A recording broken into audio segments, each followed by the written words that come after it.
Querida familia, muy buenos días a todos. Un abrazo fuerte desde la distancia. Recuerden, mi nombre es Johnny Hernández. Les doy la más cordial bienvenida a este espacio que se llama Despertar con Dios, nuestro tiempo devocional. Bueno, un abrazo para todos los que están conectados a esta hora de la mañana. Un abrazo fraterno, contento de poder disfrutar con ustedes un día más por la gracia del Señor. Pues bueno, como hemos venido estudiando a lo largo de estos días, hemos venido estudiando lo que es Apocalipsis. Estamos viendo las iglesias, las 7 iglesias de Apocalipsis el día de hoy. Comenzamos con la segunda iglesia. Hasta el día de ayer estudiamos lo que fue la iglesia de Éfeso. Y hoy vamos a tomar el estudio desde Apocalipsis 2, del 8 al 11, y estaremos estudiando lo que es el mensaje que Cristo le envía a la iglesia de Esmirna. Bueno, antes de entrar en contexto, pues sí quiero hacerles una invitación, algo que yo procuro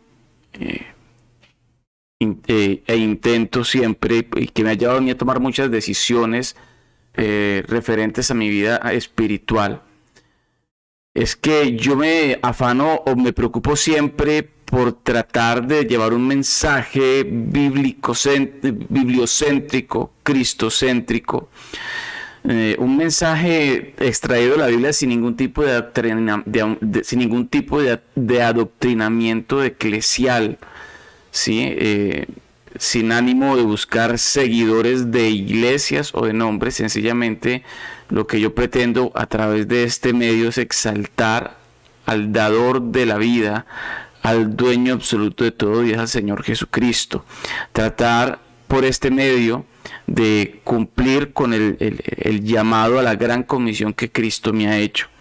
Y por ello yo trato de profundizar y ahondar en el mensaje, porque no quiero, y que Dios me guarde de hablar cosas fuera de contexto, haciendo referencia a lo que es su palabra, de caer en herejías o decir cosas que no lo son. ¿De acuerdo? Es lo que yo pretendo hacer, y aun si usted cree que yo he dicho algo que está, fuera del contexto, o que de pronto está mal, ¿cierto? Frente a lo que tenga que ver con la teología, con la Biblia, usted puede hacerlo, ¿cierto? Puede también comunicarse a través del interno, bueno, como usted quiera. ¿Por qué digo esto? Aunque yo quiero hacerles una invitación muy importante. Me han escrito muchas personas asustadas, ¿cierto? Ayer, por ejemplo, me escribió alguien, pero no es la primera persona que me escribe cosas como estas. Y por eso también una de mis preocupaciones de dar también este ciclo de conferencias, y es que asustadas por supuestos profetas o supuestos apóstoles, ¿cierto?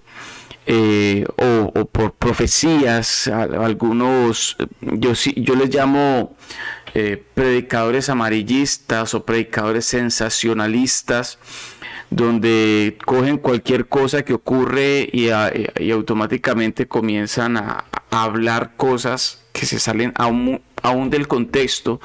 Pero lo preocupante es que están inoculando en el corazón de los creyentes miedo.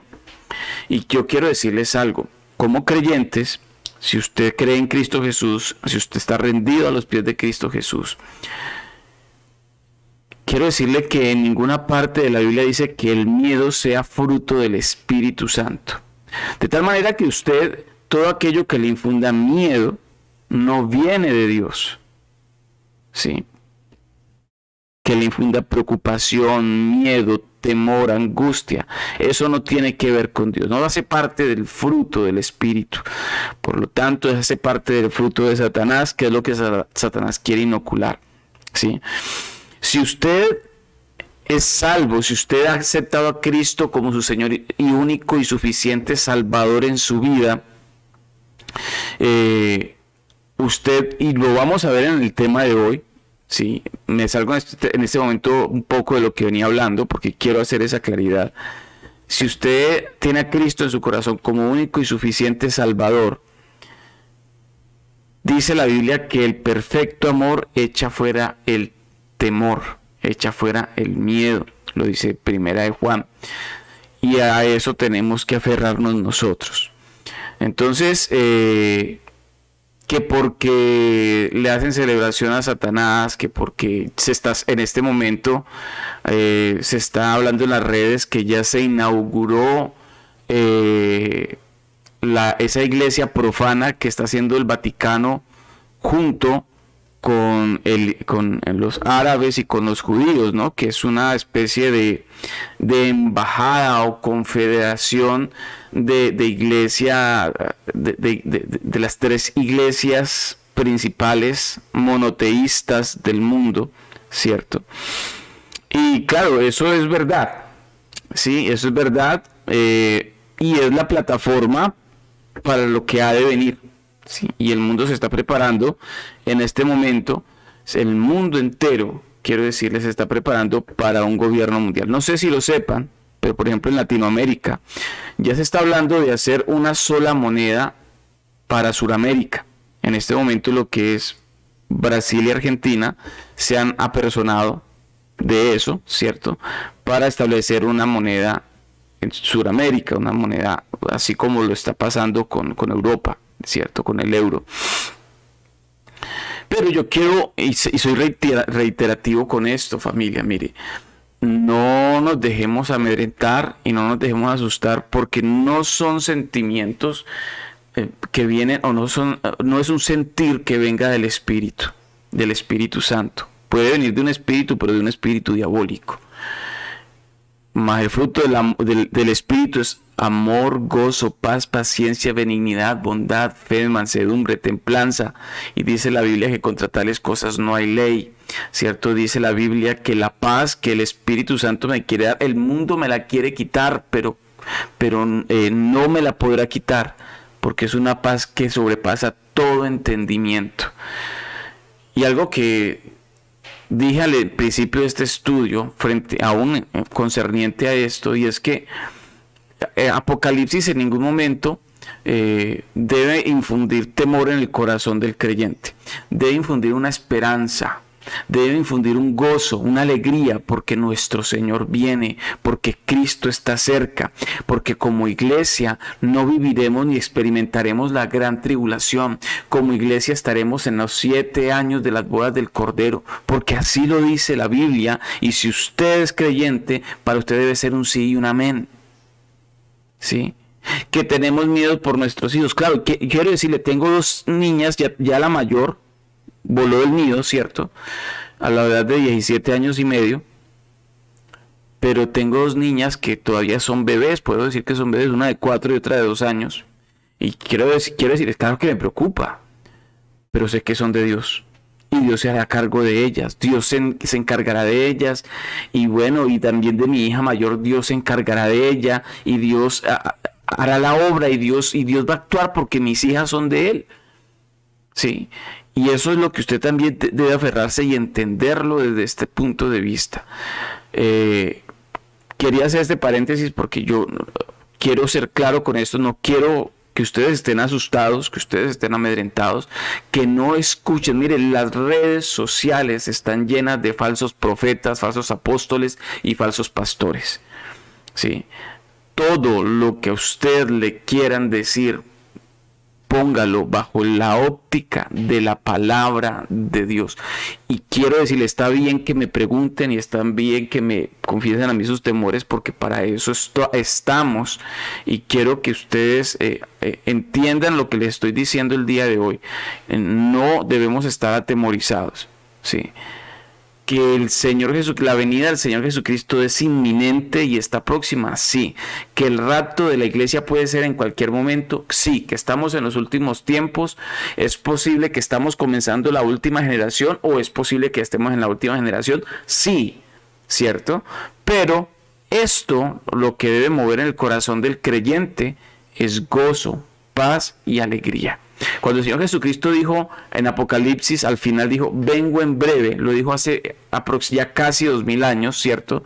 Él pronunció estas palabras, dijo, vengo en breve, pero ya van 2000 años y no he llegado, ¿cierto?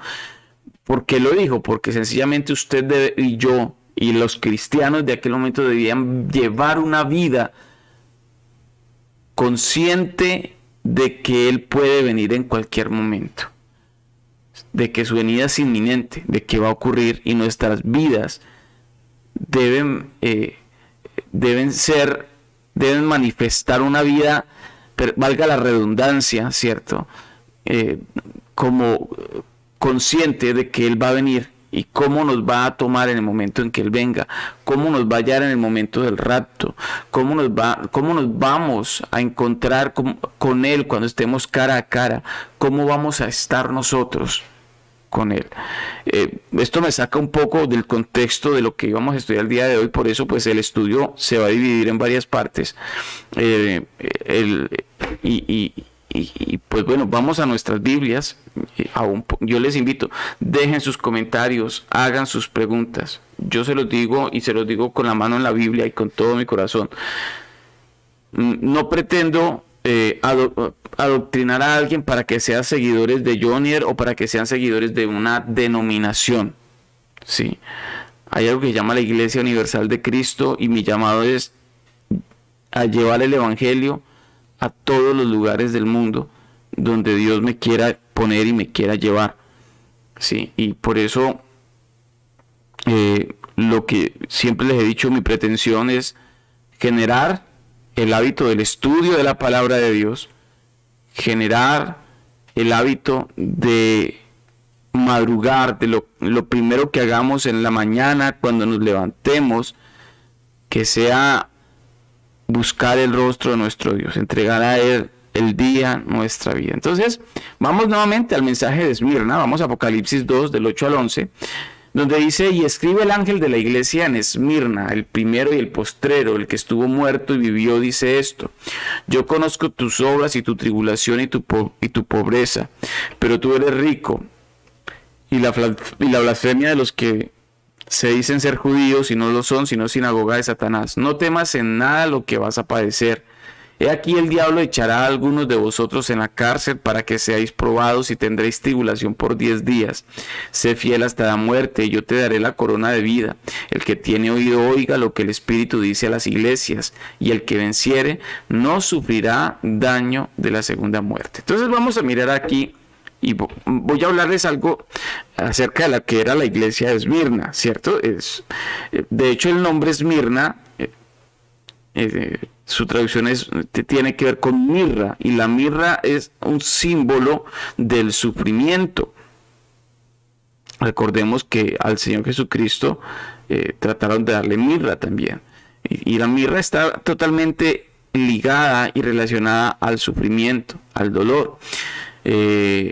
Y esta iglesia como tal nos ha sido dejada como un ejemplo de fidelidad al Señor Jesucristo en medio de la persecución y el sufrimiento. De hecho, a diferencia de las demás cartas que el Señor envió a las otras iglesias, solamente a Esmirna y Filadelfia, en Esmirna y Filadelfia nos encontramos con palabras de condenación para ellas. Es decir, estamos hablando de 7 cartas, a las otras 5 iglesias el Señor profiere palabras de condenación para ellas. Recuerde lo que le decía a Éfeso: pero tengo contra ti que has dejado tu primer amor, ¿cierto? Entonces, lo que es Esmirna y Filadelfia son las únicas 2 iglesias a las que el Señor no les da palabras de condenación.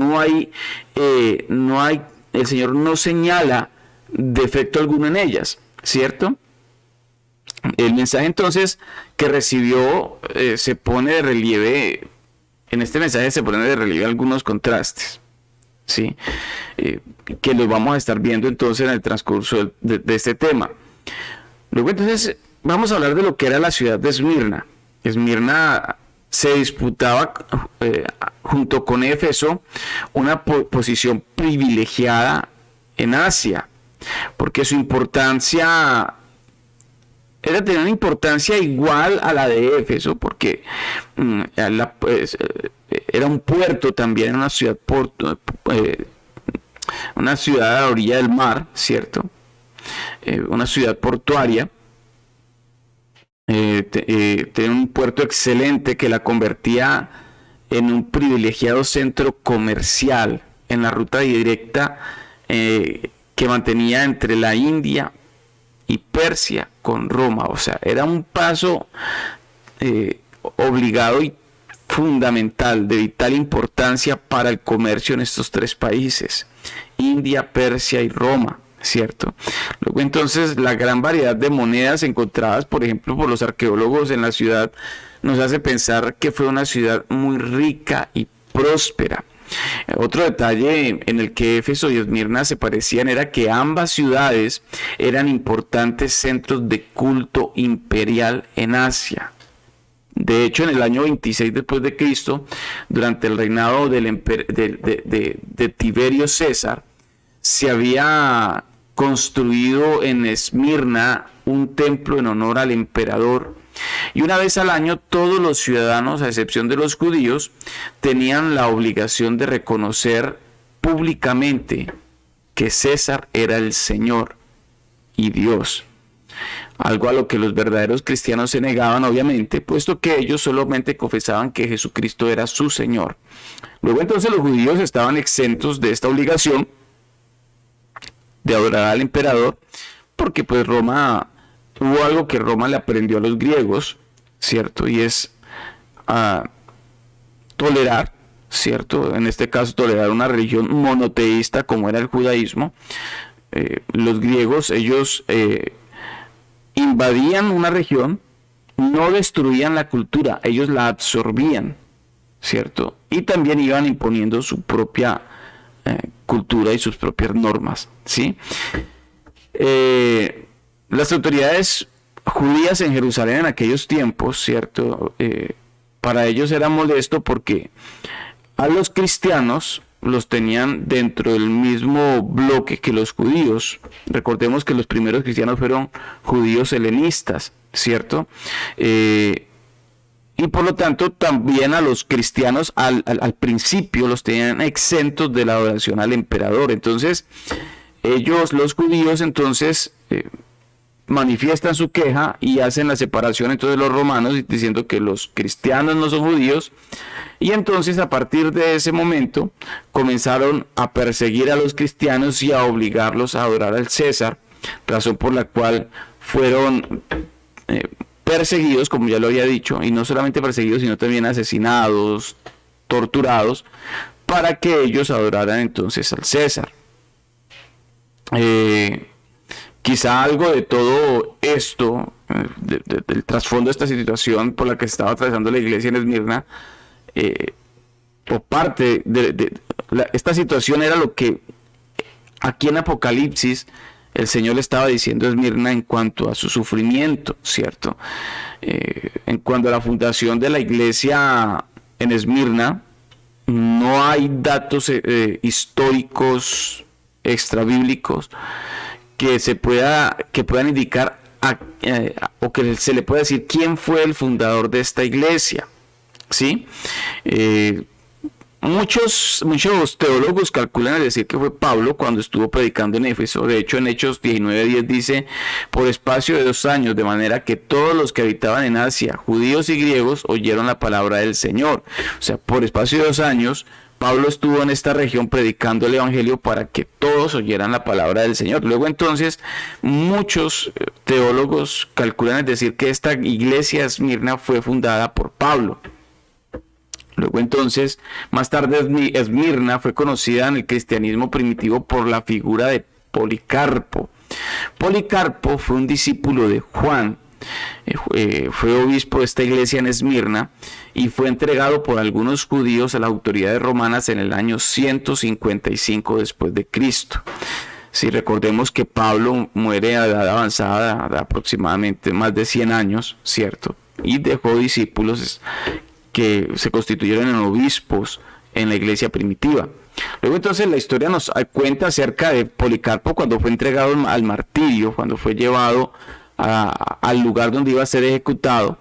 Vino el procónsul romano y le dio a elegir entre maldecir el nombre de Cristo y ofrecer sacrificio a César, a lo que Policarpo contestó: 86 años hace que le sirvo y él no me ha hecho ningún mal, al contrario me ha colmado de bienes. ¿Cómo puedo odiar a aquel a quien siempre he servido, a mi maestro, mi salvador, de quien espero mi felicidad? el que castiga a los malos y es el vengador de los justos. Todo esto que les estoy narrando pues hace parte de la historia de la iglesia en Esmirna, y es para que vamos entrando un poco en el contexto de lo que el Señor le estaba hablando a esta iglesia y lo que esta iglesia estaba viviendo en aquel entonces, y también la enseñanza que podemos extraer para nosotros en el día de hoy. Lo primero que tenemos que ver en este pasaje que estamos estudiando, en el versículo 9, es que Cristo alaba a la iglesia, ¿sí? Si usted nota bien, en el versículo 9 dice: yo conozco tus obras y tu tribulación y tu pobreza, pero tú eres rico, y la blasfemia de los que se dicen ser judíos y no lo son, sino sinagoga de Satanás. Como ya les había dicho, en esta carta se nos dice que esta iglesia parece que tuviera alguna cosa que no tuviera algo de qué arrepentirse, sino que de hecho se alaba por varias cosas. El versículo comienza diciendo o haciendo notar que Jesús conoce bien no solo a los suyos, sino también la maldad de sus enemigos. Ahora, veamos cuáles son estas cosas que el Señor conocía de ellos. Por ejemplo, en primer lugar, podemos ver que habían sufrido tribulación de parte de los judíos. La iglesia en Esmirna había sufrido la tribulación que parece que en su caso había venido de parte de los judíos. Acuérdense de lo que les acabo de decir, de lo que dice la historia, ¿no? Y es que los judíos se enojaron porque a los cristianos los ubicaban dentro del mismo ramo que los judíos. De hecho, las primeras reuniones de las iglesias cristianas fueron dentro de las sinagogas. ¿Sí? Los judíos celebraban el Shabbat y los cristianos el domingo celebraban su reunión en las sinagogas. Ya tiempo después del año 70 después de Cristo, los judíos los echan de la sinagoga, y ya para esta época entonces la iglesia, los judíos entonces hacen la claridad al imperio diciendo que no son del mismo ramo que los cristianos, y ahí comienza entonces la persecución. No solamente eso, sino que los mismos judíos comienzan también a perseguir a la iglesia. Ahora, vamos a fijarnos en la descripción que se hace acerca de estos judíos aquí en el pasaje. Dice el Señor Jesucristo: se dicen ser judíos y no lo son, sino sinagoga de Satanás. Y esto no sería de extrañar, puesto que ya a lo largo de todo el libro de los Hechos de los Apóstoles, vemos cómo desde el principio de la extensión del Evangelio fueron los propios judíos. Ojo con esto, porque no fueron los paganos, fueron los propios judíos quienes con sus Biblias en la mano o las Torás en la mano comenzaron a perseguir a los cristianos e intentaron impedir el avance de la predicación del Evangelio de Jesucristo. Ahora, notemos una vez más que Satanás no tuvo problemas en emplear al pueblo y a la religión que debería haber aceptado a Cristo, ¿cierto? Para intentar acabar con él y aún con su iglesia. Vemos también que el Señor usa un lenguaje fuerte en cuanto a los judíos. Les dice que no son judíos, sino sinagoga de Satanás. Y esto es algo muy fuerte. Y esta expresión nos da a entender que su culto de adoración no congregaba al pueblo de Dios, a quien realmente servían. En realidad, estos judíos era a Satanás. Ahora bien, para los cristianos del mundo occidental nos resulta fácil pasar por encima de este tipo de textos considerados irrelevantes para los asuntos que afrontamos en el día a día, ¿cierto? Pero la situación puede cambiar, y de hecho va a cambiar, por lo que sería importante entonces plantearnos algunas preguntas hipotéticas del tipo, por ejemplo, ¿qué sucedería si? No sé si usted se ha hecho esas preguntas. Por ejemplo, ¿qué hubiera pasado si, o qué pasaría si yo hiciera, o qué pasaría si tal persona decidiera, ¿cierto? Luego entonces, vamos a pensar por un momento qué pasaría si el martirio de nuestros hermanos y hermanas en el pasado, así como el de muchos otros que lo sufren actualmente, debe llevarnos a calcular el costo de cuán valioso es Jesús para nosotros. ¿Qué tan dispuesto está usted a experimentar sufrimiento por el amor de Cristo? Y en este sentido, el sufrimiento tiene una peculiar manera de recordarnos cuáles son las cosas realmente importantes. Una persona cuando es desahuciada con una enfermedad de la cual los médicos le dicen ya le quedan meses de vida, ¿qué es lo que viene a ser importante para para esta persona? Pensémoslo por un momento. Hace algunos años escuchaba a una persona con un cáncer en 20 puntos de su cuerpo, metastásico, arrodillado dirigiendo una oración, y en esa oración le decía: Señor, yo no te pido que me sanes, te pido que me des la fortaleza para afrontar esta situación con esta enfermedad, porque no quiero blasfemar tu nombre, no quiero renegar. Y eso para mí fue fuertísimo. Ahora, pensemos en una persona no arrepentida. Yo pienso que las prioridades comienzan a cambiar.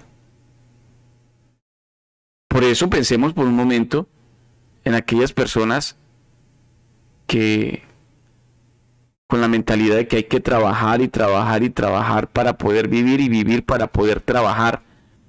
Y sus hijos han sido criados por el computador, le han dejado la crianza de sus hijos a cualquier otra persona, ¿cierto? Porque le han dado prioridad a cosas que no tienen prioridad, y entonces se dan cuenta en ese momento que han desperdiciado su vida, porque aún en ese momento ya esos hijos que debieron estar con él en ese proceso no van a estar, porque ya no le importa, porque es que él no me crió, en fin, ¿sí me explico? O sea, hablo así para que pensemos por un momento en esto. Pensemos por un momento nuevamente, ¿qué tan dispuesto está usted a vivir situaciones difíciles por el amor a Cristo? Porque es que yo quiero decirles algo, ya para ir terminando. No, como les digo, este tema se va a extender bastantes días, sí, porque es un estudio bastante profundo. Y por eso qué rico que aún ustedes pudieran tener papel y lápiz, ir anotando, ir haciendo sus preguntas también. Porque es que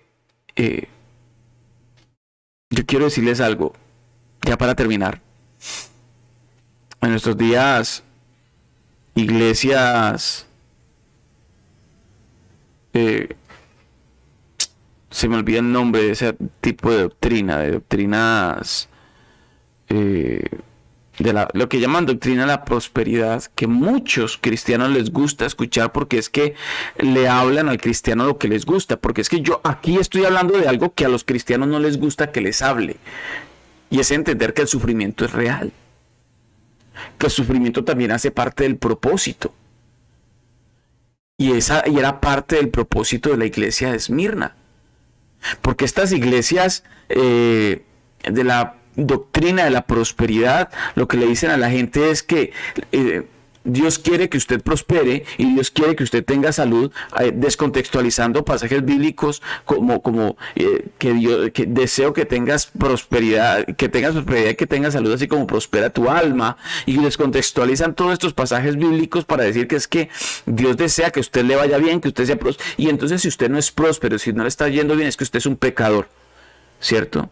Y quiero decirle que eso no es verdad, eso no es bíblico, y aquí Apocalipsis nos lo está mostrando, porque estamos hablando de una iglesia a la que el Señor no le está reconociendo falla, a diferencia de Éfeso, ¿cierto? De la iglesia de Éfeso y de las otras 5 iglesias, porque lo que es Esmirna y Filadelfia, el Señor no les reprocha nada, pero en el caso de Esmirna está siendo probada, ¿cierto? De una forma dura y difícil. Yo quiero ya, para terminar, antes de terminar, porque ya me pasé el tiempo, ¿cierto? Uno de los métodos utilizados de tortura tenía que ver con a ver, ¿cómo les digo? ¿Cómo les explico este método que usaban de pronto en aquel entonces? Y era el potro, le llamaban el potro. Sí, eso era un instrumento en el cual amarraban a los cristianos en su momento para que negaran a Cristo y alabaran a los dioses paganos, ¿cierto? Y lo conectaban, los amarraban con una soga que iban conectada a una especie de torno que iba dando la vuelta, de tal manera que lo primero que sentían en medio de su tortura era dislocamiento de sus miembros, ¿cierto? De sus articulaciones. Y si seguían dándole vuelta al torno, los desmembraban completamente. Eran desmembrados los cristianos en este tipo. De hecho, fue un tipo de tortura que aún la Inquisición española utilizó en todo el mundo. Lo comenzó a propagar también para aquellos que se oponían a la fe católica, ¿sí? Entonces, ya para terminar, familia, yo quiero invitarles entonces a que estudiemos el pasaje de Apocalipsis, ¿cierto? Como les digo, está bien que hagan, me encanta que pregunten, me encanta que me escriban por el interno y me hagan preguntas. Para mí es muy, muy... eso me da a mí a entender que de verdad el Señor está haciendo algo en sus vidas, ¿cierto? Y eso está muy bien. Rico que todos lo hicieran también, que hagan sus preguntas, que aún dejen sus comentarios. No se olviden de darle like al video, no se olviden de compartir el link para que a muchas personas entonces le llegue este mensaje. Entonces, durante estos días vamos a estar hablando de esta iglesia y quiero decirles, este libro de Apocalipsis nos va a dar para todo el año. No quiero que se pierdan una sola transmisión. Yo acá hay días que no salgo porque tengo que sortear muchas cosas, entre ellas la señal de internet es muy mala, muy fluctuante, por eso a veces tengo que grabar porque veo en la señal de internet mucha fluctuancia. Ahora está comenzando el invierno aquí en el llano y también la electricidad comienza también a molestar un poco. Entonces por eso a veces decido subir videos grabados a salir al aire, pero deje sus comentarios que yo los estaré estudiando, los estaré leyendo y estaré dando respuesta, ya sea en el tema del día siguiente o también por escrito estaré dándole respuesta, ¿de acuerdo? Familia, terminemos este tiempo entonces en oración y digámosle: amado Padre, te damos las gracias, Señor, por llevarnos a nosotros a entender que como iglesia debemos estar expectantes, como si tú fueras a venir en el segundo inmediatamente después que terminemos esta oración. Vivir, Señor, con el gozo, la paz y la alegría de saber que nuestro Señor viene, regresará, de entender que no debe haber temor en nuestros corazones porque tú triunfaste, porque aún venciste sobre la muerte y por lo tanto la muerte tampoco tendrá poder sobre nosotros. Señor, te alabamos y te bendecimos por lo que tú estás hablando a nuestros corazones. Permítenos, Señor, tener un corazón, Señor, dispuesto para conocerte, para entablar una relación personal contigo, Señor. Te alabamos, te bendecimos, te exaltamos. Queremos, Señor, entonces entregarnos en tu regazo y pedirte a ti, Señor, que direcciones nuestras vidas. En el nombre de Cristo Jesús. Amén. Bueno, amada familia, gracias por estar con nosotros. Que tengan un lindo día. Dios les bendiga. Chao, chao.